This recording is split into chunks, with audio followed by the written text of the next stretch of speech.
Donc, place à l'Agence régionale de santé Nouvelle-Aquitaine, avec la présence de Sophie Bonneau-Martagec, qui est responsable adjointe du pôle performance au sein de la direction déléguée à l'efficience et à la transformation numérique du système de santé, et Madame Vidal, Nathalie Vidal, qui est responsable de la cellule qualité et innovation organisationnelle au sein de la même direction.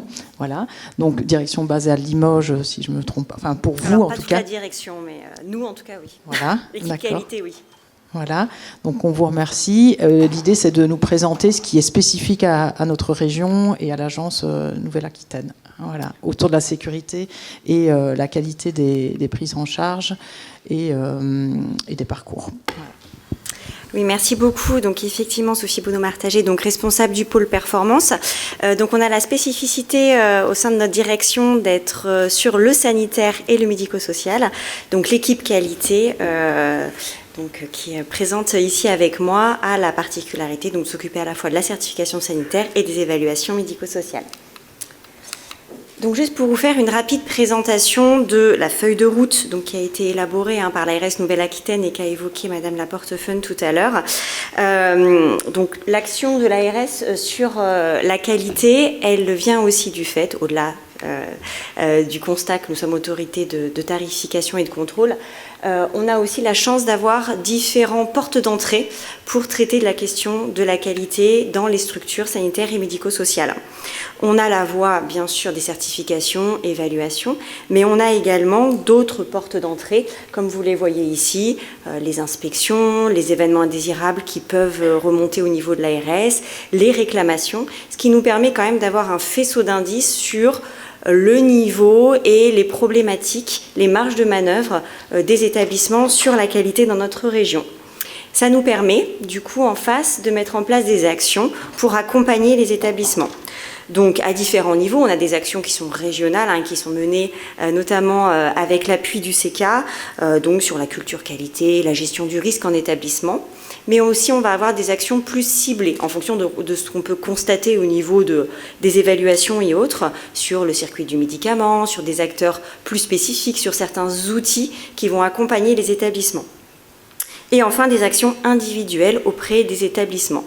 Sur des établissements qui auraient des niveaux et des résultats d'évaluation défavorables sur des critères impératifs ou autres, on peut missionner notre structure d'appui, le CECA, pour venir vous accompagner de façon individuelle pour vous aider justement à rebondir suite à cette visite d'évaluation et à mettre en œuvre, mettre en marche cette amélioration continue de la qualité dans vos structures. Toute cette feuille de route et cette démarche est issue, bien sûr, du schéma régional de santé, donc, qui vient d'être réactualisé et publié. Donc, si vous n'avez pas encore pris connaissance, on ne peut que vous y inviter. Et donc, si vous voulez aller directement au chapitre qualité, c'est celui que vous voyez sur la diapositive. Donc, a été tiré de ce SRS la feuille de route qualité Nouvelle-Aquitaine, qui est donc centrée autour de 5 axes stratégiques d'amélioration et dont découle un programme régional d'amélioration continue de la qualité. Ce qu'on demande aux établissements, on essaye de se l'appliquer aussi, donc on a notre propre démarche d'amélioration continue de la qualité. Donc sur les 5 axes d'amélioration, celui dont nous traitons aujourd'hui, donc l'accompagnement des établissements et services dans leur démarche d'amélioration continue de la qualité, donc certification sanitaire, évaluation médico-sociale. On a un deuxième axe, promouvoir et contrôler le respect des droits fondamentaux des usagers. Donc on en a parlé, on va encore en parler largement dans cette journée, mais la place de l'usager, de la personne accompagnée dans les démarches qualité est de plus en plus prégnante et de plus en plus demandée. Donc on en a fait également un axe d'amélioration avec des thématiques d'actualité, comme par exemple la promotion de la bientraitance et la lutte contre les maltraitances, qui a fait l'objet de démarches nationales récentes. La mise en place et renforcer la culture de la sécurité des pratiques et des prises en charge. Donc là, avec nos collègues de la cellule de veille régionale, on travaille sur les événements indésirables qui remontent à l'ARS et toute la culture qualité et sécurité au sein des établissements. Améliorer la pertinence des soins. Donc là, on est plus effectivement sur le secteur sanitaire, sur les indicateurs par exemple de financement à la qualité ou les indicateurs qualité sécurité des soins. Et enfin, renforcer et développer les connaissances des professionnels autour de toutes ces démarches qualité. Donc cette feuille de route, elle est pilotée au niveau de la direction de l'efficience, mais comme vous le voyez sur le côté de la diapositive, on ne fait entre guillemets que la coordonner puisqu'elle implique toutes les directions déléguées et tous les services de l'Agence régionale de santé, puisque bien sûr tout le monde est embarqué dans cette démarche qualité globale. Au sein de l'agence, on s'est organisé, comme vous le faites aussi beaucoup dans vos structures, sur 2 niveaux de comitologie, d'instances, on les appelle comme on veut, mais un niveau stratégique avec un comité de pilotage interne, bien sûr, qui va avoir pour mission de mettre à jour, d'évaluer cette démarche qualité et de faire évoluer notre programme régional, puisqu'on s'impose également à nous-mêmes, bien sûr, d'évaluer et de communiquer autour des actions qui sont menées sur ce programme régional. Et une instance plus opérationnelle, donc la cellule d'analyse de suivi de la qualité, la CASQ, qui nous permet, suite à des résultats d'évaluation qui seraient défavorables, des résultats de certification, des événements indésirables graves particulièrement complexes, de façon réactive et rapide, de mettre en place des mesures et de décider collectivement quelle est la réponse que doit apporter l'ARS pour accompagner la structure. Est-ce qu'on va aller dans la structure avec des experts métiers, par exemple des pharmaciens, des médecins, des experts en organisation, pour essayer de l'aider à mettre en place son plan d'action?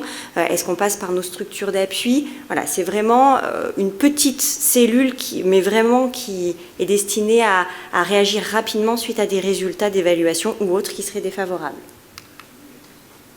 Donc, pour mettre en œuvre cette feuille de route, bien sûr, on n'est pas seul. Donc, on a des opérateurs externes pour nous accompagner.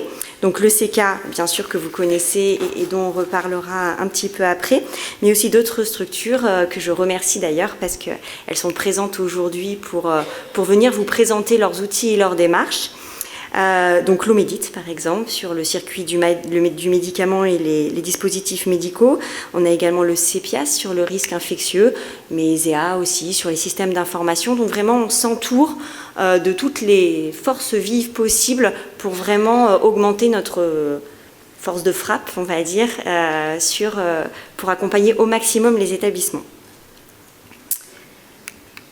Et sur plus spécifiquement le CK, donc notre structure régionale d'appui, qui a été là renouvelée via un arrêté du directeur sur les 5 prochaines années, qui est lié avec nous par un contrat pluriannuel d'objectifs et de moyens.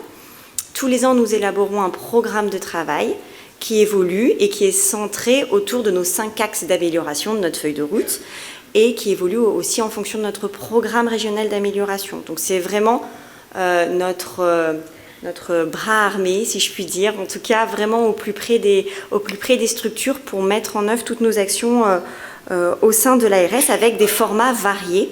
Donc vous les connaissez par cœur, mais des ateliers, des webinaires, des podcasts, pour vraiment essayer au niveau des disponibilités de chacun, des besoins de chacun, de s'adapter le plus possible à vos modes de travail et à vos organisations propres. Et bien sûr, ces actions financées par l'ARS sont au bénéfice de tous, adhérents ou non du CK. Juste quelques mots pour vous dire que nous avons l'ambition de mettre en place avec vous un réseau qualité. Donc, très concrètement, ce réseau, c'est vrai, on va commencer déjà par recueillir tous les référents qualité des établissements, qui est des référents qualité identifiés, ou bien sûr que ça passe par les directions des établissements, avec pour ambition à la fois de diffuser de l'information, des documents, des actualités nationales, régionales, sur notre feuille de route et autres, mais également d'organiser des temps forts pour des partages d'expériences. Moi, j'ai vécu l'évaluation dans mon établissement, ça s'est très bien passé et je vais vous partager cette expérience.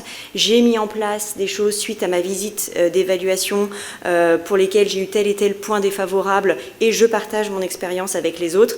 C'est un peu aussi l'idée de sortir certaines structures de ce sentiment un peu d'être seul face à quand même à une montagne, à un moment donné aussi, quand il y a des choses à mettre en œuvre au sein des structures, avec tous les professionnels, tous les profils des professionnels de vos établissements. Et là, c'est vraiment l'idée on est ensemble et on essaye de vraiment partager ce qui se fait dans les structures, avec la difficulté du nombre de structures, notamment sur le secteur médico-social, mais on va y arriver, on a plein d'outils pour mettre en œuvre ce genre de choses, donc il n'y a pas de raison que ça ne fonctionne pas. Donc on va bientôt vous faire passer une petite enquête pour identifier la personne qui sera notre contact, et identifier aussi vos besoins.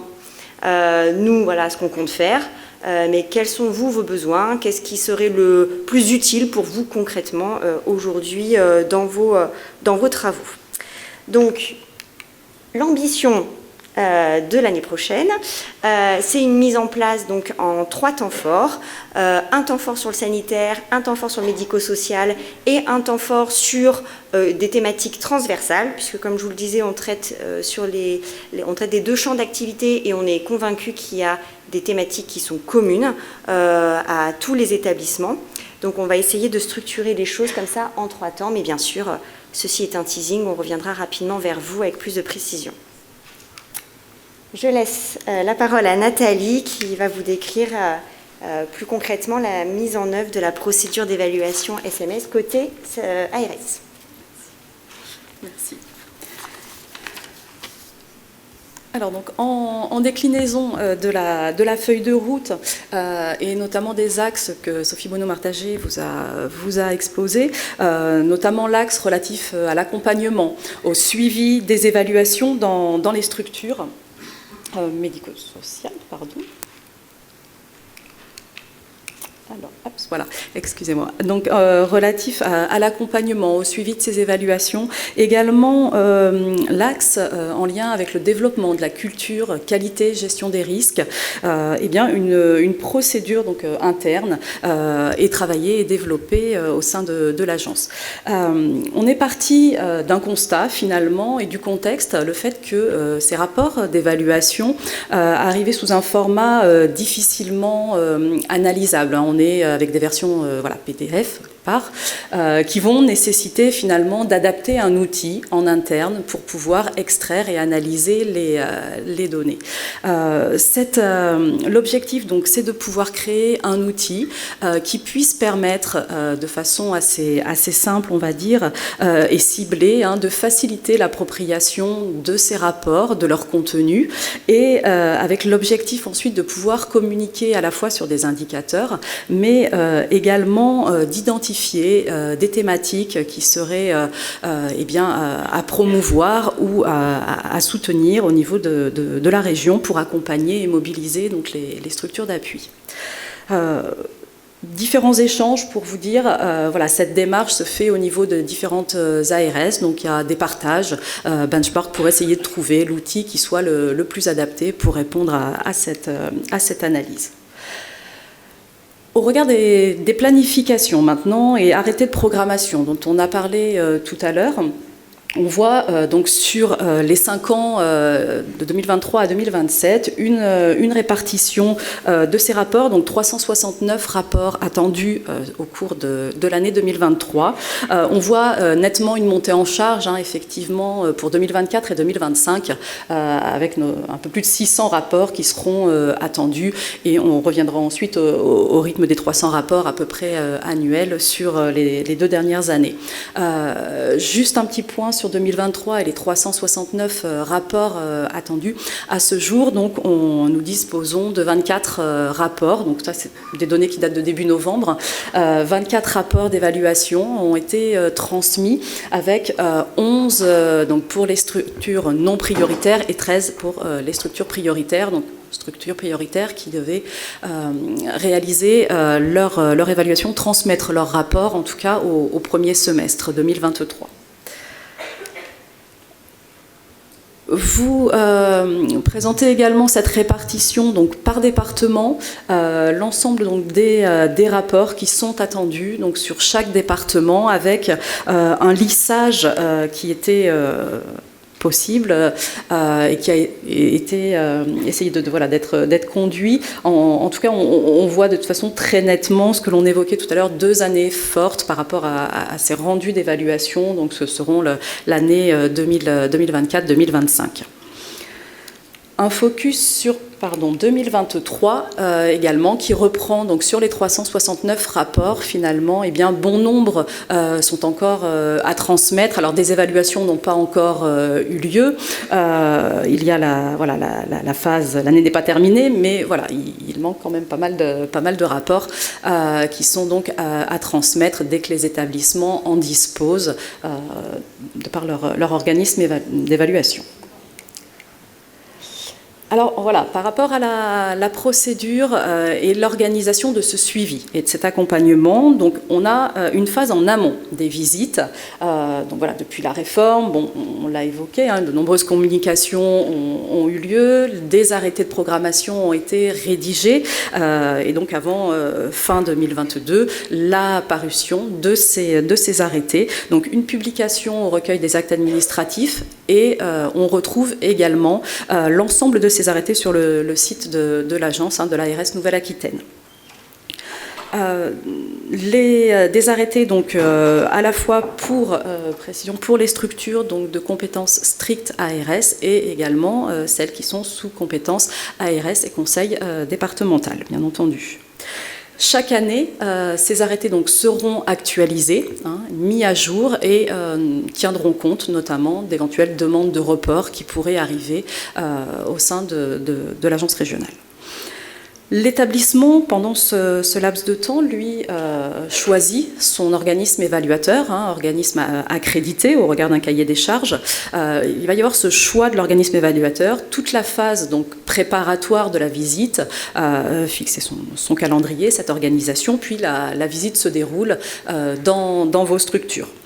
Une fois cette visite déroulée, finalement, un pré-rapport, un premier rapport provisoire va vous être transmis au sein des structures, et là, la phase contradictoire avec la possibilité donc de rédiger des observations. Observations qui seront ou non intégrées dans le rapport définitif qui vous est remis par l'organisme évaluateur. C'est ce rapport-là, définitif, que vous transmettez donc aux autorités de tarification et de contrôle lorsque vous en disposez. On retrouve donc cet élément donc dans notre procédure. On reçoit vos rapports assortis ou non du plan d'action. C'est vrai que lorsque donc, un critère impératif n'obtient pas un score de 4, ou étoile, il est attendu un plan d'action expliquant l'engagement de l'établissement sur des actions d'amélioration par rapport au motif finalement de la cotation de ces critères en 1, 2 ou 3. Voilà, ça c'est un point important parce qu'on voit des premiers rapports parfois qui arrivent avec un critère impératif qui n'est pas forcément satisfait mais pour lequel le plan d'action n'est pas associé. Voilà. Donc n'hésitez pas à transmettre à la fois le rapport et le plan d'action quand on est dans cette situation. Au niveau de l'agence régionale, ces rapports donc, vont pouvoir être analysés. Donc, je vous parlais de l'outil tout à l'heure. Il y a une fiche d'analyse, donc en lien avec les délégations départementales, une fiche d'analyse qui a été structurée, qui va permettre de reprendre les cotations issues de vos rapports.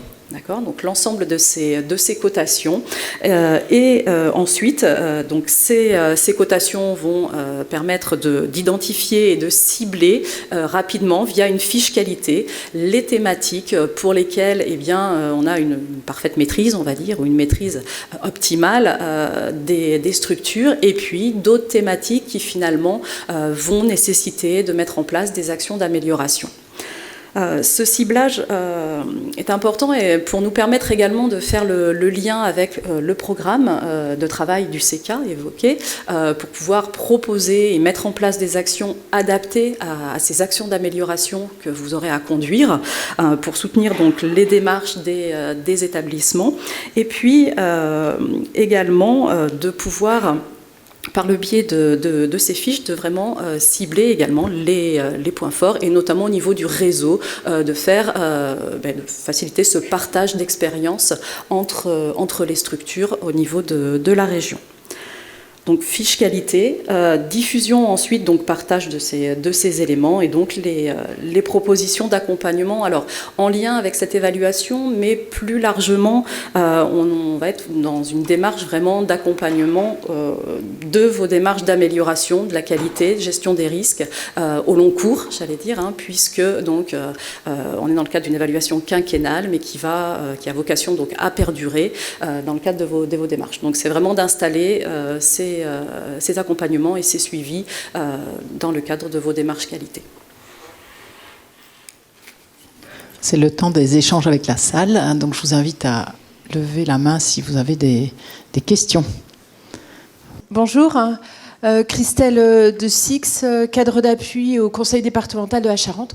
Par rapport à toute cette procédure, quelle est la collaboration avec les conseils départementaux ?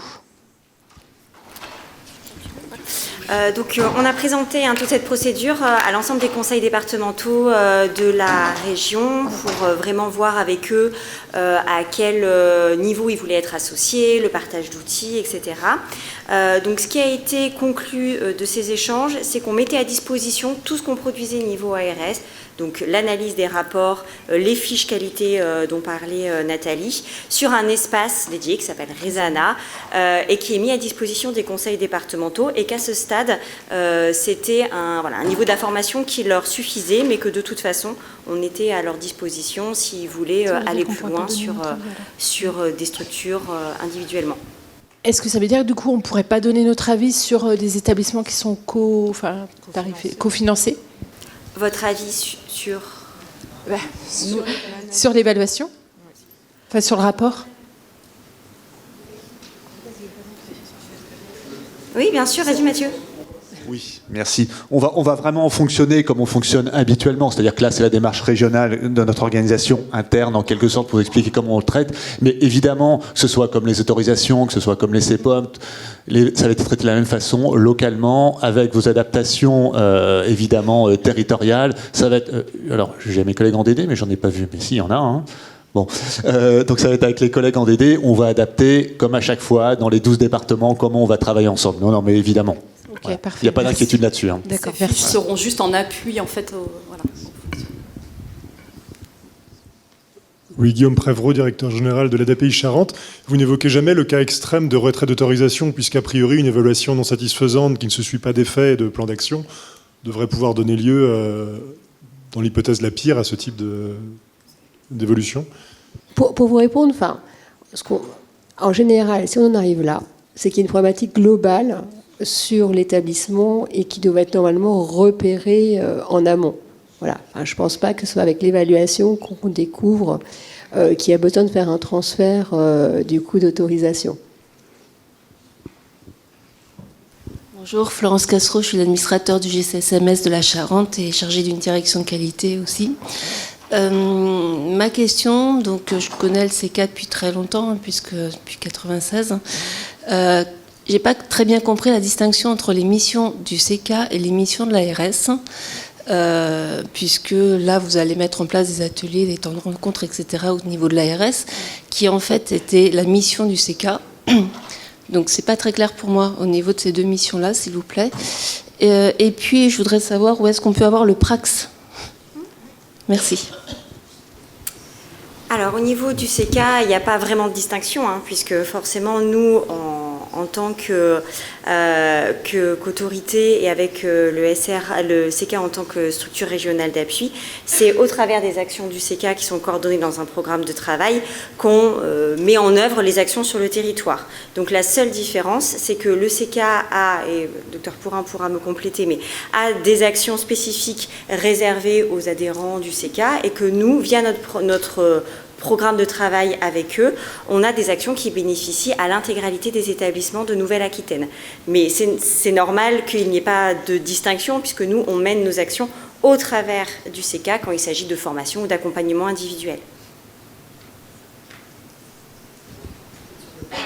Ah, et sur le Prax, pardon, excusez-moi. Au niveau du Prax, on pourra le partager dans le cadre du réseau. Et le mettre à disposition sur le site internet de l'agence quand il a été validé en copil. Donc on pourra le mettre à disposition sur le site dans le cadre du réseau. Bonjour, Marjorie Pernaud, je suis directrice d'un EHPAD dans le nord de la Charente.